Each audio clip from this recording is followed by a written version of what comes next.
再来关心咱台湾的消息，台湾的问题，3月7日，也是今日开始，中国将暂停咱国这个往来进口，变到降低高粱的损失。中央府院高层拢真重视。总统蔡英文这个副总统赖清德，甲行政院长苏贞昌3个人呢，兵分3路，分别到台南、高雄、屏东3个正往来主要的县市，甲农民座谈，了解产销的状况，强化往来内销甲外销，好让国人呢会使加食往来，嘛稳定高粱的心。希望讲将这个影响降到最低。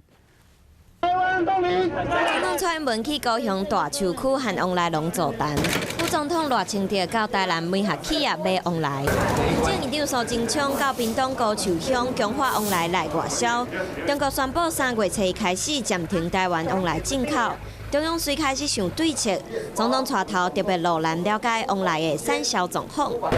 啉一喙本土往来做的原汁，酸酸甜甜的口感，除了好啉，特别选过金钻往来，水果大粒，品质绝对无问题。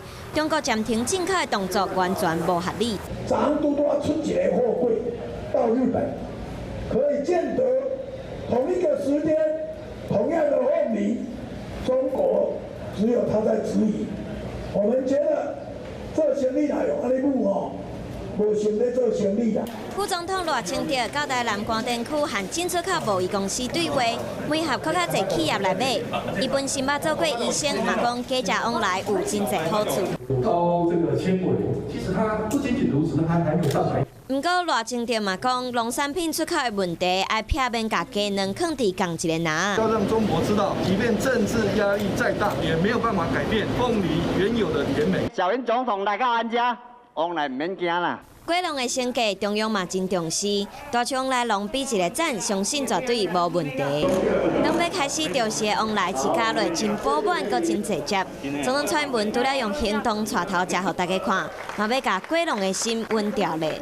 我今日来跟他讲一句话：免惊，免烦恼，政府听你。议题才拄开始，高站就开始大动作。真侪策略希望会使解决卖往来的问题，不过往来生产期有4个多月，敢会当真正互果农减少损失，阁需要时间来观察。